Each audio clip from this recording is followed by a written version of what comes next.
There's been some new developments to some Raw storylines with the Judgment Day, Nikki Cross, The Miz, and more. So we'll see what's going on in each of those stories. Starting off with the WWE Raw Women's Division and Nikki Cross. Damage Control has quietly been talking about all of Bianca Belair's allies on Raw. When Damage Control first came onto the scene at SummerSlam, Becky was the one individual to back Bianca up. But Becky was of course dealing with that separated shoulder and was taken out of Damage Control a few nights after SummerSlam on Raw. Then Bianca Belair was backed up by Alexa Bliss and Asuka, two multiple times women's champions, so they served as great backup to Bianca Belair to fight off Damage Control. But Damage Control took out Alexa and Asuka several weeks ago, and they haven't been seen at all ever since. So it looks like Alexa and Asuka have been written off indefinitely with no return for them in sight. So that left Candice LeRae. Candice was also against Damage Control, so she was the last big babyface ally left for Bianca Belair. That was until Damage Control also took out Candice on the October 24th edition of Raw. So now, the story becomes that Bianca Belair has absolutely no friends left at all to help her. And usually when WWE sets up a story in that sort of direction, it usually results in an unexpected return for someone to help that babyface that's all alone. But this case was a little different with the return of Nikki Cross. Nikki returned in the closing moments of Raw to take out both Bianca Belair and Bayley. So everyone was expecting a babyface to return and align with Bianca Belair. But Nikki obviously didn't fall under that babyface category, at least going by her return right there in that spot.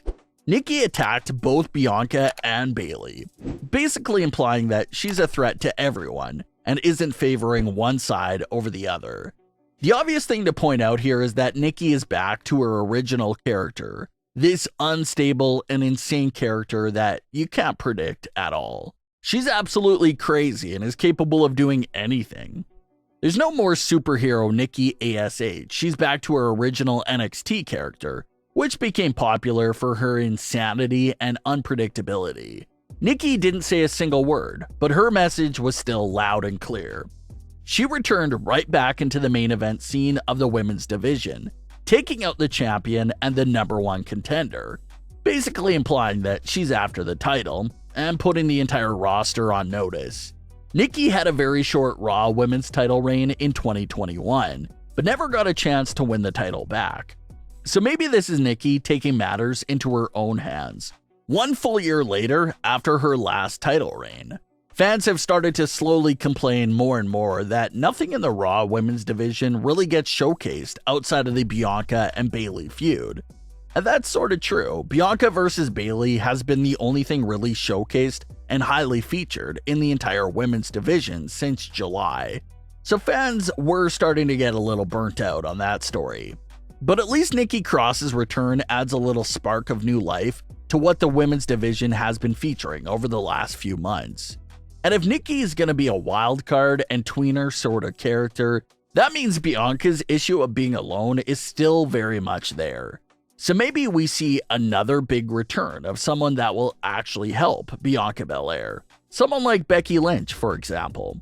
Becky was ready to defend Bianca at SummerSlam and was even taken out by Damage Control. So it lines up perfectly for Becky to return to Bianca's side to take revenge on Damage Control.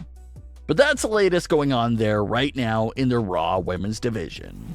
When the OC versus Judgment Day feud first started, we talked about the idea of how the OC needed to add a woman to the group to cancel out Rhea Ripley. And it looks like the start of that little sub-story started on the October 24th edition of Raw as well. Rhea Ripley picked up Gallows at ringside and gave him a full body slam, which was one of the biggest moments of the night.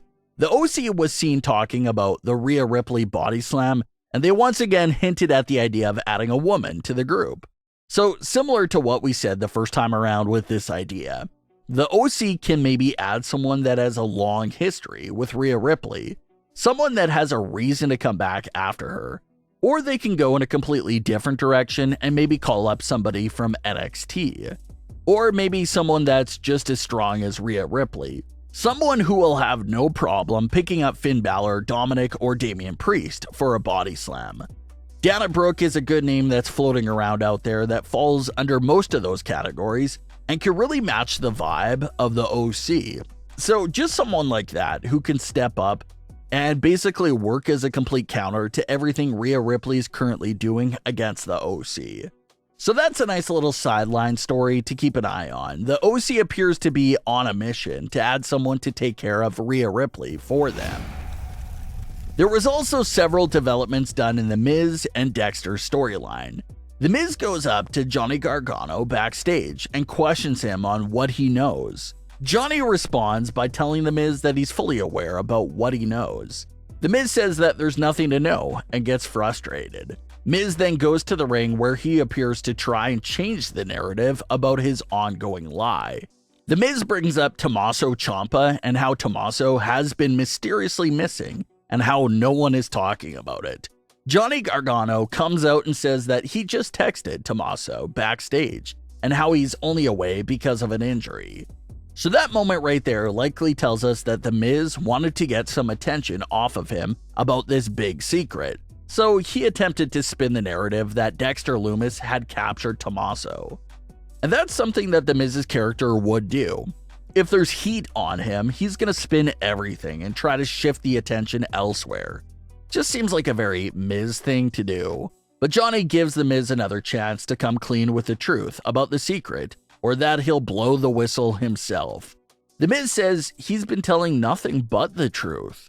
Johnny Gargano would end up going in the crowd and dressing like Dexter Lumis to throw The Miz off and cost him the match against R-Truth.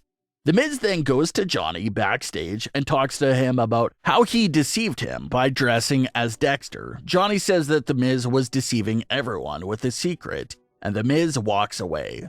So it was a nice way to actively keep the storyline moving without doing another repetitive segment of Dexter just stalking The Miz. This week was a nice change of pace for the storyline and kept it going in a unique way. Johnny Gargano adds a lot to the story and is basically serving as Dexter Lumis' mouthpiece right now. Johnny is explaining what Dexter's after and why he's coming after The Miz. It's now fully known that The Miz is deceiving everyone with this big secret that he's hiding. Dexter Lumis is so bothered by what The Miz is hiding that he made his sole mission to come after The Miz to expose it. And the more they keep the secret going, the more the fans are going to expect a big reveal from this secret. Obviously, we're most likely going to see that match we were supposed to see on Raw a few weeks ago. The Miz and Dexter will eventually meet in the ring for a high-stakes match. If Dexter wins, he's officially getting a contract, and maybe The Miz will have to reveal the secret to everyone. If The Miz wins, Dexter leaves WWE for good and the secret will stay intact. Obviously, The Miz will have no shot of winning a match with those stipulations. It appears that Dexter would win a match like that and the storyline could close out with that secret being revealed. How big will the secret be? We won't know until they make that big reveal in that story. But what are your thoughts on today's stories? Leave your comments below. Don't forget to subscribe with all notifications on and leave a like if you enjoyed. Thanks for watching, guys.